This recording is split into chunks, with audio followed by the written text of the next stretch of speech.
Fala rapaziada, aqui quem tá falando é o Felipe Freitas. Fala galera, quem tá falando aqui é o Bezão. E esse é o canal GOAT Sports. E hoje, rapaziada, trazendo pra vocês mais um GOAT na história.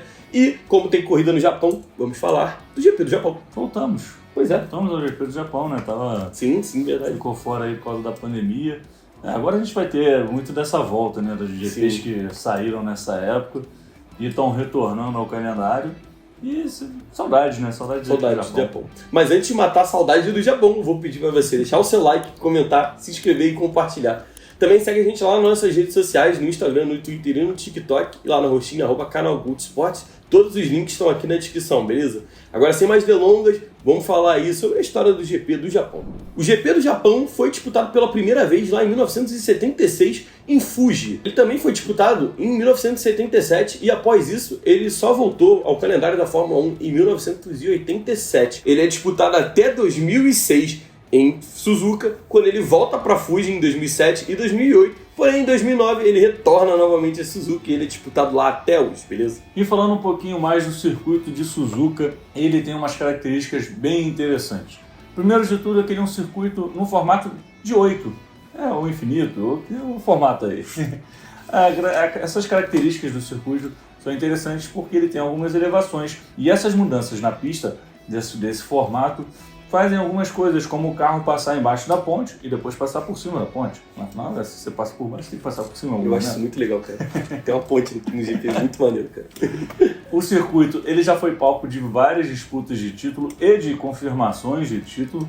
Algumas vocês já sabem, como por exemplo o Senna e Prost, como a gente já falou aqui. Pois é. Mas ocorreram outras definições que eu vou falar para vocês. Quem já conquistou seus títulos no Japão foram os pilotos Nelson Piquet, Ayrton Senna, Alain Prost, Damon Hill, Michael Schumacher, Sebastian Vettel e o Mika Hakkinen. Bom, não tem como a gente achar que Suzuka não é importante para nós brasileiros, porque como a gente acabou de falar, o circuito de Suzuka foi palco de títulos da Fórmula 1 e os mais icônicos são os 3 títulos, o tricampeonato do Ayrton Senna no circuito lá do Japão, mas a gente não pode esquecer do campeonato de Nelson Piquet.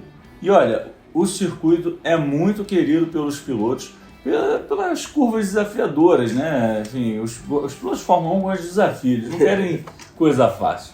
Mas, ao mesmo tempo que ele é querido, ele é também muito criticado por conta justamente desses desafios. Existem curvas ali que os carros vão acima de 300 km por hora e tem pouca área de escape, então essa questão da segurança acaba pegando muito. Um exemplo de quão desafiador é esse circuito e quão perigoso são os acidentes do Nigel Mansell em 1987 e do Timo Glock em 2009, em que ambos bateram na sessão de treinos e não conseguiram voltar para disputar a prova no domingo. Então, assim, realmente foram acidentes fortes e que deram uma balada ali na galera da Fórmula 1. E o último incidente mais trágico do circuito foi em 2014, quando o Japão estava sofrendo com a passagem de um tufão.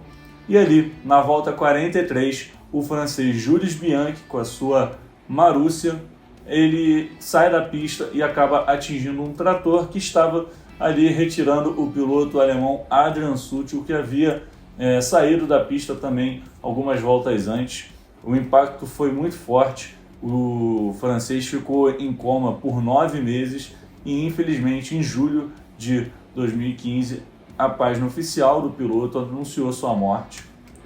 O circuito, a Fórmula 1 foi muito criticada e o circuito também pela forma que foi conduzido justamente o resgate do carro do Adrian Sutil, porque o que causou a gravidade do acidente foi justamente o fato do trator estar dentro da pista para retirar o carro do piloto alemão, e aí por isso o Jules Bianchi acabou colidindo com ele numa velocidade elevada e aí causou essa fatalidade. E foi um acontecimento que abalou muito a Fórmula 1, porque foi a primeira morte pós Ayrton Senna em 1994 e até hoje ele é lembrado, né? Ele era um piloto que tinha um talento ali muito aguçado, era uma das promessas, né? Sim. Ele era da Academia de Pilotos da Ferrari.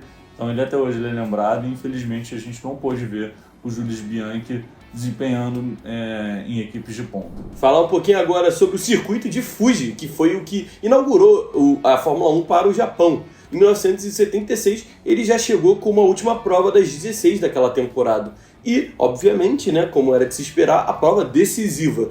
Porque aquela temporada era a temporada em que o Lauda começou dominando o campeonato, contudo ele sofre um acidente lá na Alemanha e fica parado por 3 corridas, se eu não me engano, né? E aí ele perde muito tempo e perde a diferença de pontos para o James Hunt. E aquela seria a corrida que definiria quem seria o campeão. Contudo, mais uma vez, como é de praxe no Japão, estava chovendo bastante e a pista não tinha condições de segurança para a corrida, o que fez o Lauda dar algumas voltas e retirar o seu carro para preservar a sua vida, ele que tinha passado por um acidente muito grave, né, antes da corrida, então ele não quis arriscar. A corrida foi vencida pelo Mario Andretti e o James Hunt, que só precisava terminar em terceiro, conseguiu alcançar o seu objetivo e se sagrou campeão de 1976. Em 1977, logo na sua segunda edição, o GP de Fuji mais uma vez traz polêmicas e dessa vez algumas polêmicas fatais. Ali durante a corrida, quando o Gilles Villeneuve, né, piloto canadense, tentava uma ultrapassagem sobre o piloto Ronnie Peterson, ele perde o controle do carro, se choca contra o muro e nesse choque ele acaba por ferir 10 pessoas e de certa forma, né, causar a morte de mais 2. Ao final da corrida, o James Hunt venceu a prova, seguido pelo Carlos Reutemann, em terceiro o Depatie, que termina ali no pódio, né? Contudo, os 2 primeiros pilotos eles não ficaram para premiação, eles pegaram o primeiro avião e voltaram para a Europa, de forma que só o piloto francês tinha terminado em terceiro, tenha ficado lá para receber a premiação. Após isso, o GP de Fuji foi tirado ali do calendário, né? E como eu já tinha dito antes, ficou por mais de 10 anos fora do calendário ali, sem o Japão receber corridas, né? O Japão que, para quem não sabe, tem uma grande participação ali na década de 80, porque a Honda fornecia motores para a McLaren, e foram motores que foram campeões mundiais de braçada, então é até meio chocante a gente imaginar que o Japão passou tanto tempo longe da Fórmula 1. E agora eu vou passar os dados do GP do Japão, os dados atuais, tá? A gente não vai falar do circuito de Fuji, porque ele é disputado em Suzuka. São 53 voltas, o percurso tem 5,8 km, são 18 curvas e foram 45 anos disputados, 34 oficiais. A primeira disputa foi em 1976 em Fuji e a última disputa em 2019 em Suzuka. O maior vencedor é Michael Schumacher, com 6 vitórias, e a maior equipe é a McLaren, com 9 vitórias no total. O que corrobora com o que a gente falou, né, da parceria McLaren-Honda, né? Ou seja, o GP do Japão acabou virando a segunda casa da McLaren, era meio que obrigação vencer lá. Então, rapaziada, por hoje é só. Espero que vocês tenham curtido o nosso vídeo. Não esqueça de deixar o seu like, de comentar, de se inscrever e compartilhar. Segue a gente nas nossas redes sociais, no Instagram, no Twitter, no TikTok, lá na roxinha, @canal Gold Sports. Todos os links estão aqui na descrição, beleza? Tamo junto e até a próxima. Valeu, galera. Abraço.